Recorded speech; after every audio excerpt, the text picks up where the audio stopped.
Hello and welcome back to Buck the Trend podcast. I'm Matt Nartiv. And I'm Steph Clutterbuck. And this is the podcast where we are slightly delirious because we've been in California for 24 hours, are highly jet lagged, and have just eaten. So I'm basically ready for a nap. Yeah. Well, it's almost bedtime. So it is almost bedtime.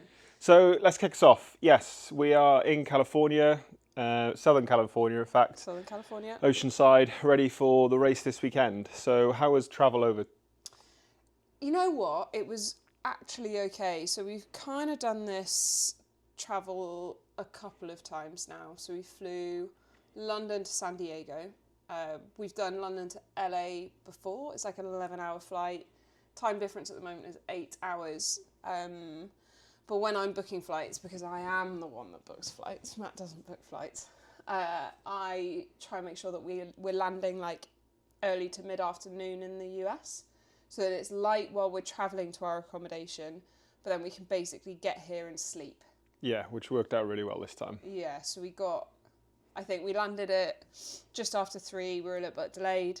We got to the apartment, we went to the shop on the way back, got to the apartment at like 5? Yeah, I think it was about that. 8, we'd eaten and we're probably in bed by about 7, half 7. Definitely asleep by half 7. And then slept pretty well through till about almost 4 a.m. Yeah, which is a bit grim when you say it, but for race start, I'm going to have to get up that early. So I don't really mind not being fully like acclimated to the time zone. Yeah, so, I mean, we're on to race time zone. On to race time zone, but I don't really, I wouldn't mind like a little lion tomorrow. Okay, well. It's not going to happen.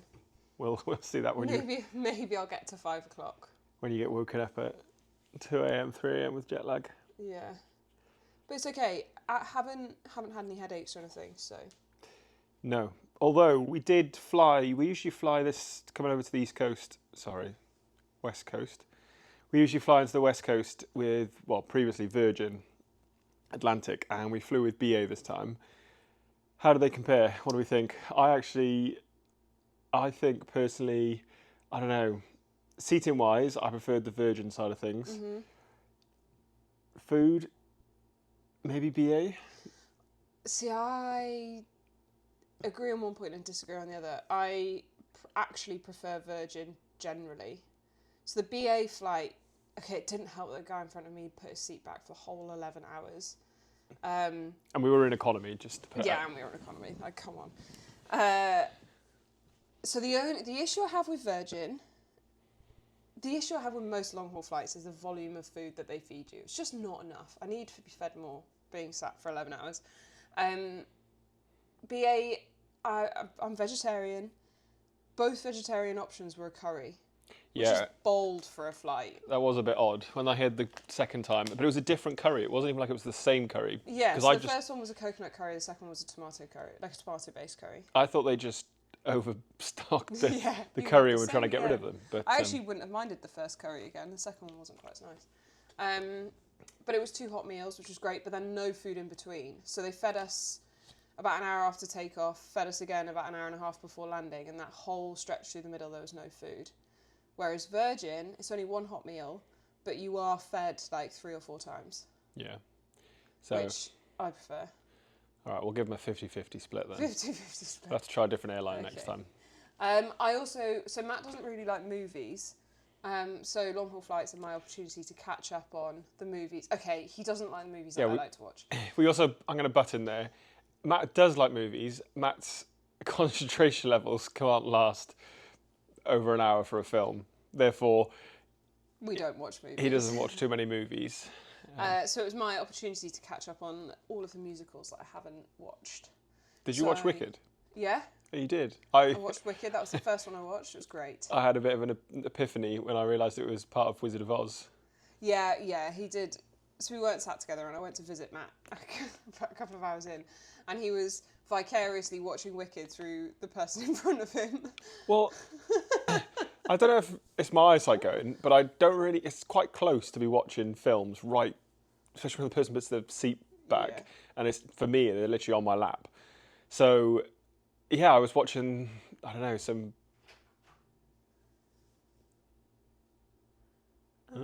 Sorry. So Someone just tried to get into our apartment. someone's just trying to open the door. So Again, we've already had a stranger walk in. hence the We have awkward locked it. pause.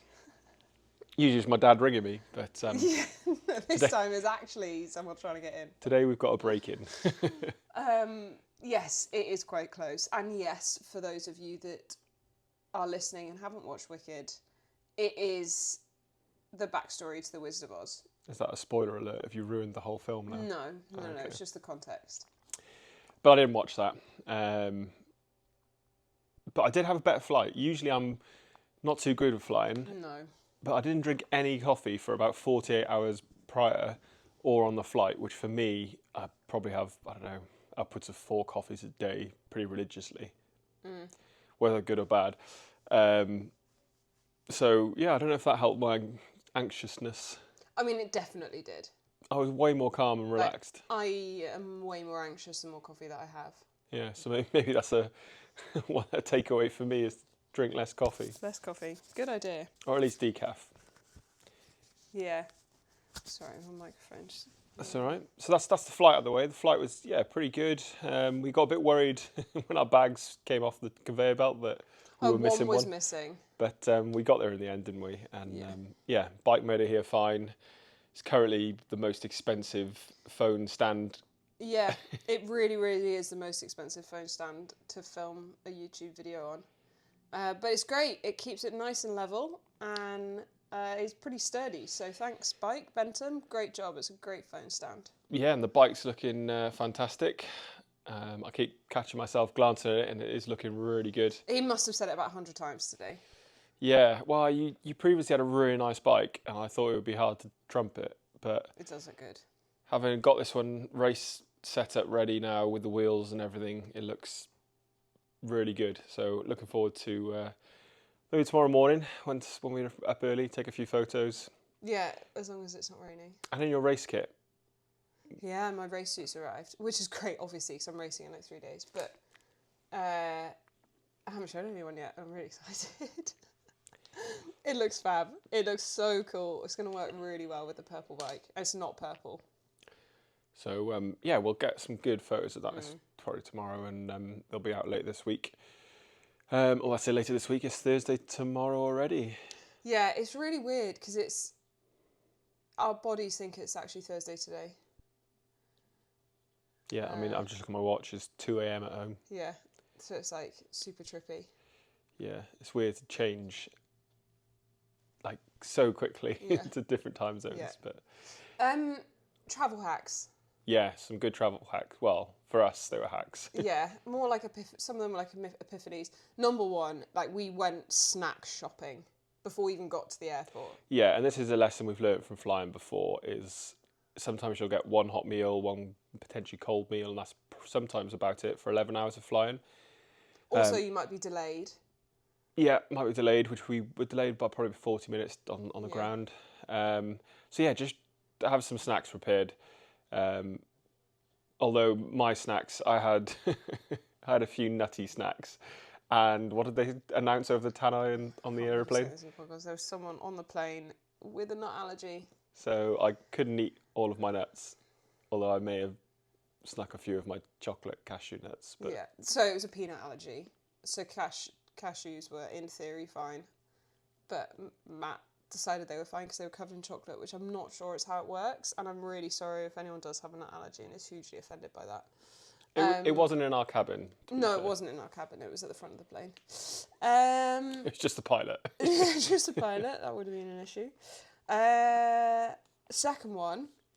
So, I have been with EE phone contract for like so many years. I can't even remember, and they've always had this mobile add-on that is like for £25 a month, or you add it on and then take it off. For the £25, you can use your contract wherever you are.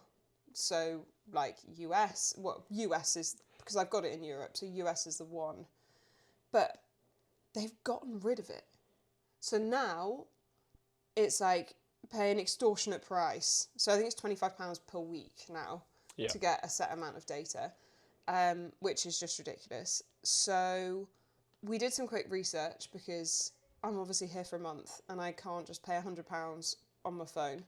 eSIMs are a thing, which I did not know about, and they're completely different to how like normal SIM cards work in that there are apps. They're like fully digital companies, so it's an app, and you can download an app for one of various companies and purchase eSIMs on the go to start immediately and finish in a set number of days for a set amount of data. So you don't have to go into a phone shop anymore to buy a traveller's SIM card, which is what I had to do for New Zealand a few years ago. Which is what we had planned to do. We thought, because we saw it was £25 for 7 days, and we figured if Steph's out for a month, we're looking at potentially £125, because you probably might, 28, 29, I don't know how long you're here for, but well, it'd be 100. Call it 100 at least. So yeah, quite a lot of money for one. Considering I get it included within my contract, and it's, I don't know, call it somewhere around £24 a month. Yeah, but that's going to get turned off. So basically they've discontinued the product and it's slowly being turned off on everyone's phones. So yeah, eSIMs. So it's like, it was £20. How simple and easy was it as well? I did it in about 10 minutes. It was so great. So that's a great travel hack. If your phone, like, don't just pay extortionate amounts of money to your phone contract company. It must work.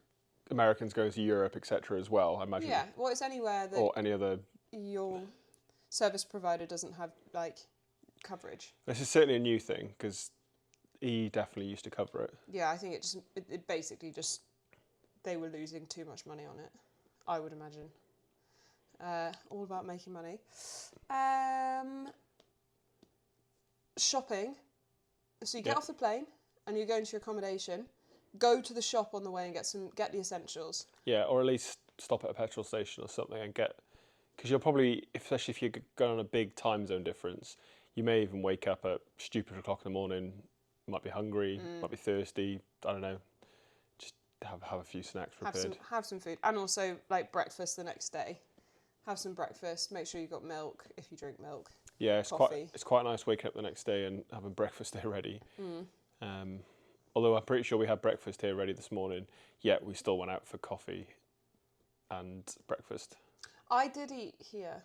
Okay, yeah, you did. But you had both. I had both. Very sweet, you have to do both.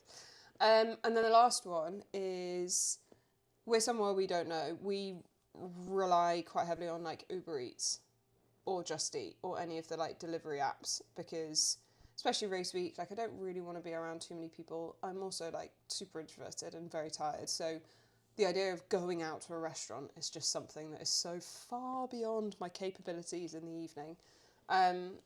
So yeah, get onto a delivery app and just like, we've actually just had quite possibly the nicest Thai meal I've ever had in the comfort of the apartment. It doesn't need to be KFC, McDonald's. No. You can have fairly good food. I mean, we just had a really good, I mean, it was a bit more expensive, but it was really good, like quality food, really good bit of veg. Oh, and protein, like properly cooked tofu. Delicious. So nice. Thai food is good. I'm a big fan. Yeah, and it just takes the stress out of like having to drive and park and wait and all that sort of stuff. So that's the other one. Just get food delivered. Another good one. It's not really a travel hack, but we spoke earlier about a bit worried we'd slightly lost or potentially lost one of our pieces of luggage. Carrying a lot of, if you can, essentials in some of your hand luggage. Like stupid things, I don't know, like a race suit, race trainers. Yeah, so I had in my carry-on, race suit, race sports bra, race socks, race watch, and my carbon shoes. Because you can and hat and goggles. You can replace usually quite a lot of things if they were to get lost in transit, but and alright, like things like your bike and things like you can't. Yeah. You know. Well, what we were worried about is my new front end is a beautiful carbon molded piece that we didn't want to go in the bike box. No. So we put it in the suitcase, and it was that suitcase that took ages to come through, and we were like, oh dear. Yeah. My new front end has been lost in the ether, and we don't know where it is. Thankfully, we did actually have an AirTag in it. Yeah. Which is also another good hack. Yeah, chuck an AirTag in your bag. it kind of, I mean, if you were to lose it, it doesn't really help in the fact that you can't magically appear it there, but at least it gives you a sense, I don't know, a good relief when you land and you know it's actually in the country you're in. Or if you needed to track it down, it's a bit easier to track it down to say to someone at the airport, I know it's at this airport still. Was it Georgia Taylor Brown who lost her bike in Manchester Airport for like 4 Yeah. months? And she knew exactly where it was, and I don't know if it came back to her or not, but she had an AirTag in it. So Yeah. they were telling her it was elsewhere, and she was like, no, I very much know where it is. Yeah, there's been a few of those stories, I think, haven't there? Especially with cyclists and triathletes. So yeah, some fun travel hacks. Yeah, so yeah, travelling out to Oceanside. So we are here now. Weather was a bit, I mean, it's starting to turn, isn't it, in the last few days? I think we spoke to, I can't remember who we spoke to, someone at a cafe maybe, and they said it had been raining for the last few days. We've come in, there's a bit of wind first thing this morning, wasn't there? Yeah, it was quite windy today, but it's supposed to drop each day till race day now. So And surprisingly a bit chillier, especially with the breeze. Chillier than I'd imagine. It's I mean, it probably is warmer back home at the moment. yeah, so mornings it's like 9 degrees. And then I'd say this afternoon probably got up to 17 maybe when I was out on my bike. It was quite nice. Like I was in shorts and jersey. Yeah. But it was windy. I said I've got my tri-spoke on the front at the moment. Any windier than it was today and I'd be changing out that front wheel. It was a bit gusty. I think just because it's beautiful here. It's so not what I imagined. But because there are so many hills, the wind like moves through them in a way that's quite inconsistent. Like you're riding through, it's an amazing bike path, but it's like through valleys and stuff. So it's super flat. But yeah, you get the wind like picking up and twisting, and so it's quite gusty and swirly, which, yeah, it's less fun. Yeah. So bike ticked off. We went for a swim earlier. And I guess race sort of excitement's building now, day on day. Yeah, so today was kind of like an admin day. It was get the bike together, go for a swim, go for a bike, pick up gas canisters because we didn't have them on the plane. Sometimes you can fly. I mean, you can. You're not supposed to fly with them. In Europe, you can get away with it. Coming to the US, we didn't have anywhere legit to hide them, so we just didn't want to risk it because new bike, new equipment, we didn't want them banging around trying to find stuff and breaking things. So We didn't fancy smuggling CO2 yes, canisters. for the price of CO2 canisters, we left them at home, which is great. And then tomorrow, I've got a little run, a get in the sea swim, because the water temperature is cold. It's like 14, 15 degrees. So we're just going to get in and feel what it feels like. Maybe do a bit of swimming, probably do a little bit of swimming, but just be in the sea. Register. I can register and pick up my number, etc. from 10 o'clock tomorrow. And then at 11 o'clock, I've got my pro photos. Yeah, the new suits. In my new suit, which is super fun. So these are the images that they use for a lot of the marketing that sits behind the Pro Series, and this like any of the images that you see on the live stream and stuff. So for me, it's really important that I get my nice new kit because I've got some wonderful new sponsors on there. But that would be great. So yeah, there might be something for the live stream maybe. Although I don't know if they'll... Yeah, they filmed that around the pro briefing last time. Yeah, although my worry is it will be a lot of the men's side, considering there's a lot of big names on the men's side racing. There's quite a few world champions racing. Yeah, so... But we'll see. Fingers crossed. Hopefully they'll give a good 50-50 Yeah. split, because I think they'll both be exciting races. So For sure. But yeah, so I think my job list will be done by lunchtime tomorrow. especially if we have another 4 a.m. alarm. Yeah, well, I can't. Or wake up. I'm not running till daylight tomorrow. So that'll be fun. And I feel like I had something to add to that list that I can't remember what it was, which is a bit concerning. I'll figure it will come back to me at some point. Yeah, I think... What did I give? I gave you something better for this. Oh, I've got something that I want to talk about because someone might have the same problem. I am not sponsored by Garmin, but I have a Garmin. Yeah. And I have had one for years. When we're talking about Garmin, we're talking about the head unit on The bike. computer. Yeah, not the watch. I don't have a Garmin watch. I do have a Garmin head unit. And I've travelled to the US with it before and it's worked completely fine. Like 0 issues. We flew out to Chattanooga last year and I had no map. Like I could get to the map screen, but it was just completely blank. Yes. And all I had was like a crumb trail of where I'd been. Yeah, so you had your little arrow And and nothing nothing. else. No roads or anything. No, but a blue line to see where I had come from. So I could retrace my steps, but I couldn't see the road that I was on. Just like, the GPS, I guess, dropping of where I was. And I looked into, and I actually completely forgot about it when we came back. And when you upload it to Strava and everything, does the map appear? Yeah, when I upload it to Strava, the map appears. I don't know if it appears in the Garmin app, though. It's probably something I need to look at. But then I got to Indian Wells, and the same thing happened again. And I was like, okay, well, this is a problem, because I can't ride anywhere, because I need the map to know where I'm going. And it turns out, so I managed to finally get through to someone. I think it was like halfway through 2023, which would make sense because last year, like, must have been after Kona 2023 that mine turned off. The developers realised that the Garmin storage wasn't big enough to hold the map data. So, for those based in Europe, they removed North America and everywhere else. And for those based in North America, they removed Europe and everywhere else. So I think you've only got the region that you live in, like that the Garmin is registered to. So I had to buy the North America map, download it to my laptop, plug my Garmin into my laptop, reset the Garmin to remove the European map, and then upload the North American map. And then do that again when I got home. Which, lo and behold, I failed to do because I had the wrong cable. So you have to use the Garmin cable for it. I have no idea where mine is because it's carrying data and not just carrying charge. Anyway, I got home and I found a cable that did work. It wasn't the Garmin cable. It must have been one that for some similar use. And I tried it and it worked. And it was a pain because it took like 4 hours to do. So I came here with 2 cables, one of which I am sure is the one that worked last time, and my laptop and my Garmin to switch it over, and neither of the cables work.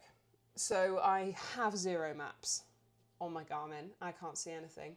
So we are actually, I cannot believe this, we think that the simplest solution is to buy a second bike computer that has the America map on it for when I'm in the States.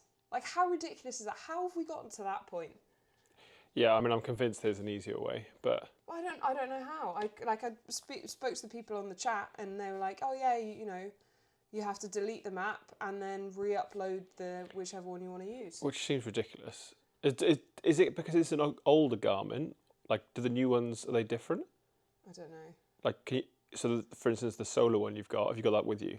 No, because it doesn't fit. Yeah, no, that's fine. I was just wondering if the newer versions Yeah, had the capacity. He didn't specify. Yeah. Well, look.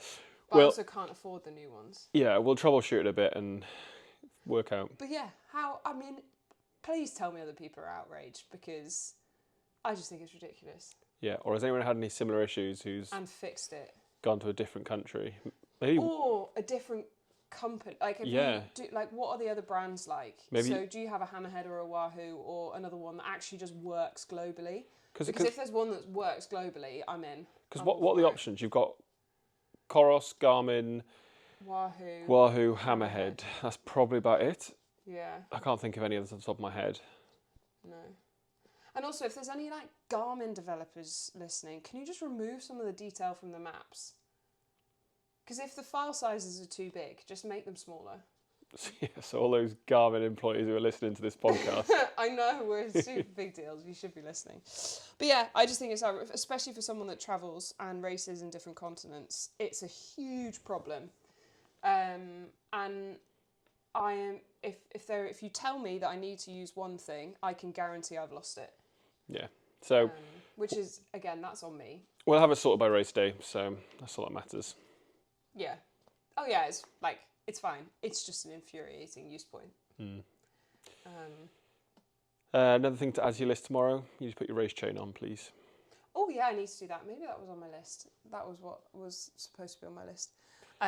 So Matt waxed my race chain, and when you wax the chain, you have to crack it before you put it on, just to because it's solid. Yeah, crack a bit. Well, quite literally, you have to crack each chain link, and it hurts your hands. Yep. But I do need to do it from before my ride on Friday. Yeah.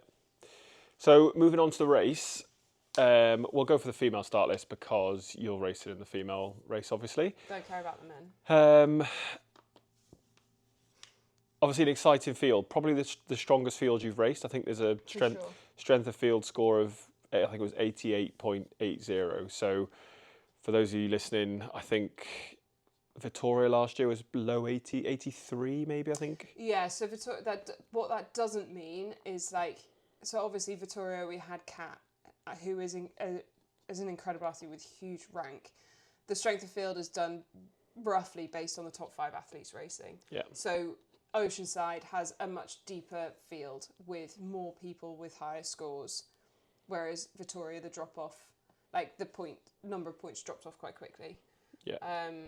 So yeah, it just means that the front of the race or the top ranked athletes are all stronger. Yeah. So there's some very, very strong athletes on this start list, which is good, exciting. Really exciting. Good to see where you're at. I think it is always a difficult one, first race of the season for everybody. Sort of blow the cobwebs off. Remember how to do a triathlon. Yeah. You also just never know how fit you are. There's a lot of people who come into it too fit. So there's a difference.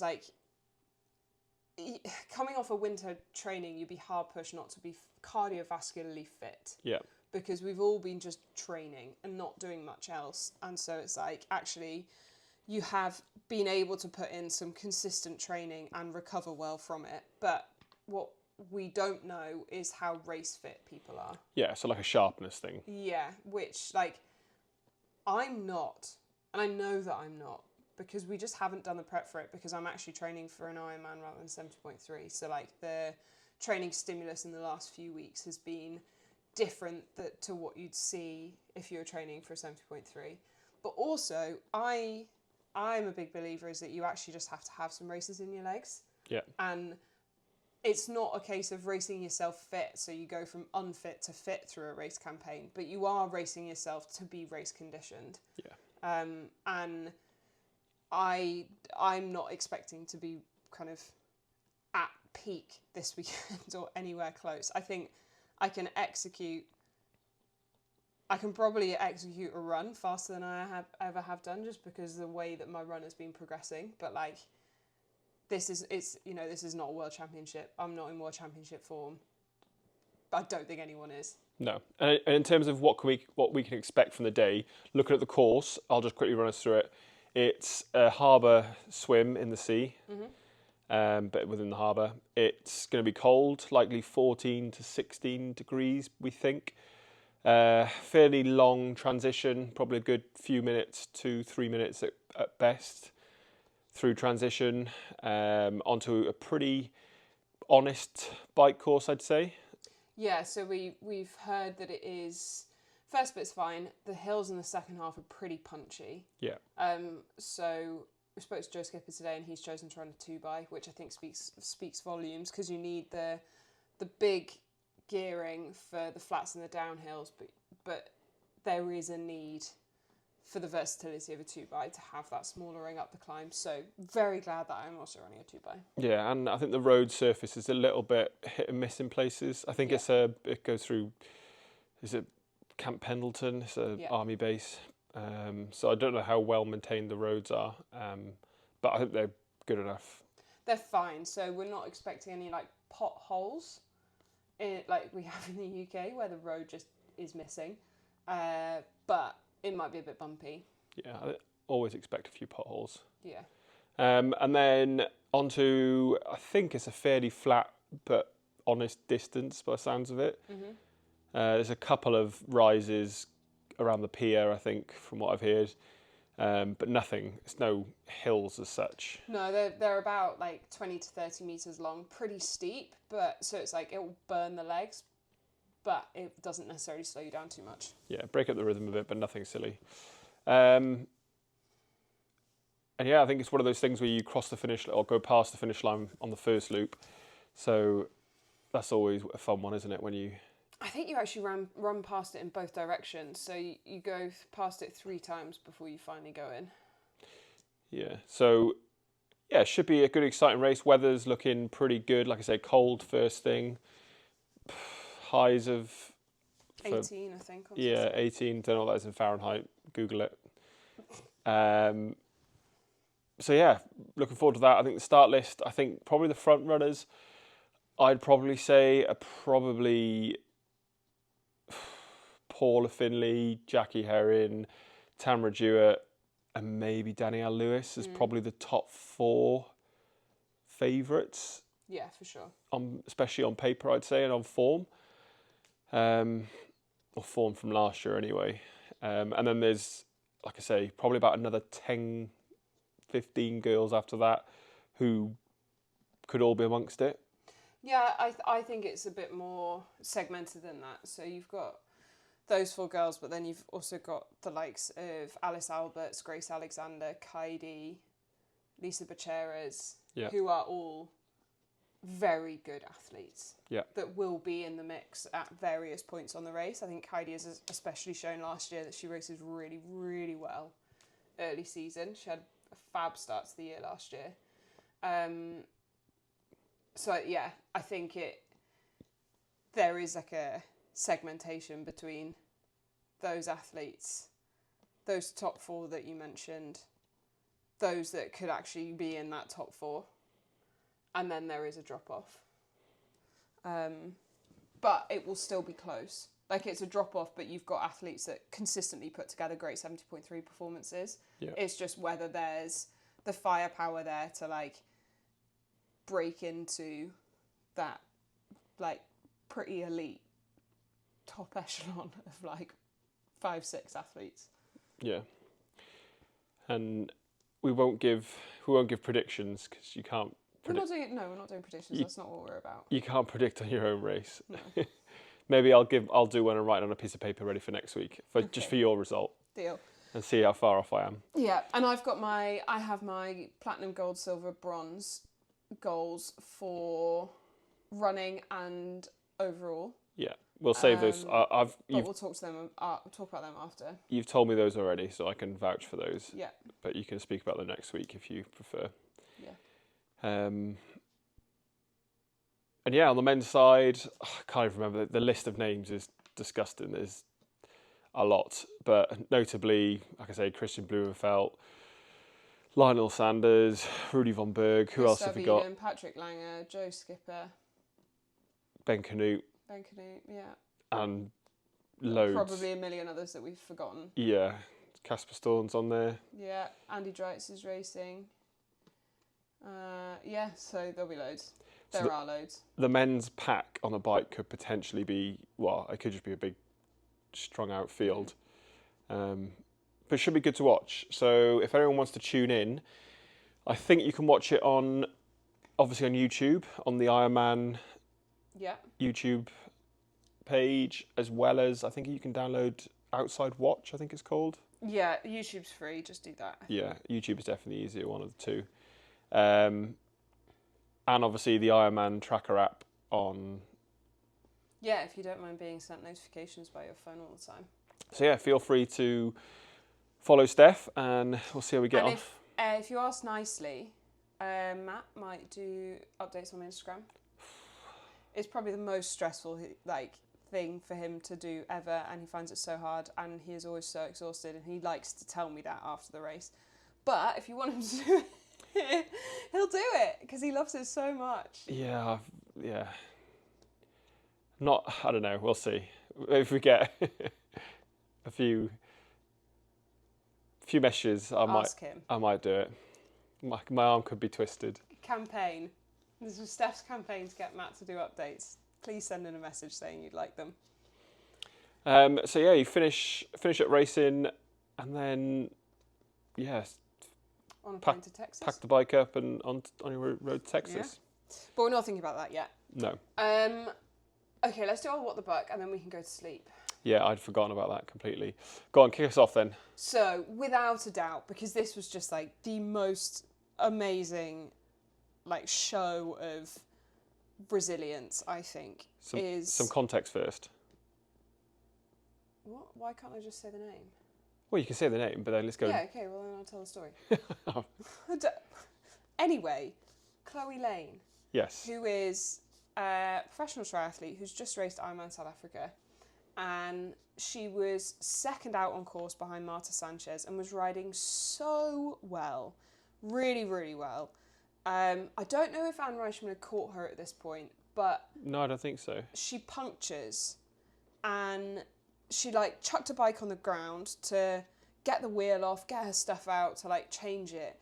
And at some point in the chaos, she lost her adapter or like the CO2 release to get the gas out the canister and into the wheel. Or at least that's what it looked like. And she flagged down an age grouper who stopped and tried to help her, but it just wasn't working anyway. Eventually, mutual aid turned up and it changed the puncture for her and she got back on the road. She actually put a statement out that apparently she thinks she might have lost her CO2 end for the canister when in transition because she thinks her bike might have blown off the rack in the night. Oh, that's a shame. And then obviously it was either put back up or something, but she didn't have it on her. Yeah, didn't have it on her, which obviously you need. You can't, if you have a gas canister, you need a thing to get it from the gas from the canister into the wheel. So it's like usually it's like a little black cap that you screw on and screw off. And as a professional, she was stuck for like 25 minutes, we think. So she went from second to like 14th. And as a pro, I think we do see it quite a lot that athletes stop in that situation because you're out the race and you're not going to have the result that you want to have. And finishing the race, like, could she have not finished and gone on the Texas start list, for example, to kind of get another Ironman in? But she carried on and she kept going. She ran brilliantly and it was really inspiring to watch. And even her reactions and responses when she was by the side of the road, like, she was very cool, calm and collected. And she managed to not waste any energy in the fact that she was stood by the side for 25 minutes. Like, it's really easy to get super angry and annoyed and frustrated, but all of that just makes you tired because it's wasted energy. And she just like stayed super calm and was massively gracious about the whole thing. And then at the finish line, she waited or went home, showered, came back and gave a medal to the guy that stopped to help her. Yeah, which is awesome, and I think shows how good the sport is, really. 100%. So yeah, what the buck is definitely to Chloe for finishing, and then also to, was it Paul? Pete? John? Matthew, Mark, Luke? The guy that stopped, I just think it's a wonderful, like, we all have those moments where something goes wrong and we want someone to stop and help us, and he did. Yeah, so fair play to both of them, really, because not that he sacrificed his race, but he had to stop for 10, 15 minutes to help someone else, and I think that was just great to see, really. Yeah. And like I said, she was so calm, composed, she was smiling. I mean, there'd be a lot of tears for a lot of people, and like I say, a lot of people probably, especially in the professional field, would just drop out usually. Yeah. She almost got, I think she was one slot off potentially getting a Kona slot with the roll down, and not one place off prize money potentially as well. Yeah. So it was a like, the impact of losing something so small was, as a professional, when this is your life, was actually quite dramatic. And it would be really easy to get caught up in that, and she didn't, and she hasn't, and I just think that's amazing. Yeah, so well done to Chloe. Yeah, the Kona slot will come. It will be there. Yeah, although she was running tubes, latex tubes by the look of it as well. Go tubeless. Like, just run tubeless, and well, at least you can always put a tube in after. Yeah. Anyway, that's a debate for another day. Yeah. I'm a bit tired to try and debate that Yeah. one right now. I think Matt's left eye is going droopy. So it's definitely time to end the podcast. And Yeah, next time we next time you hear us, will be post-race. we're going to try and do a debrief, a hot debrief. Yeah, on Instagram. Oh, I was going to suggest podcast, but we can do it on Instagram. We can do it everywhere. And YouTube. Okay, all right, well... So it might be a YouTube video, it might be a podcast, it might be an Instagram, it might be a collection of all three. Yeah, so we'll get some hot takes straight after the race. And yeah, we will see how it goes. And we'll see you then. So wish us luck, and we will see you Woo! on the weekend, if not next week. See you on the other side. Bye. Bye.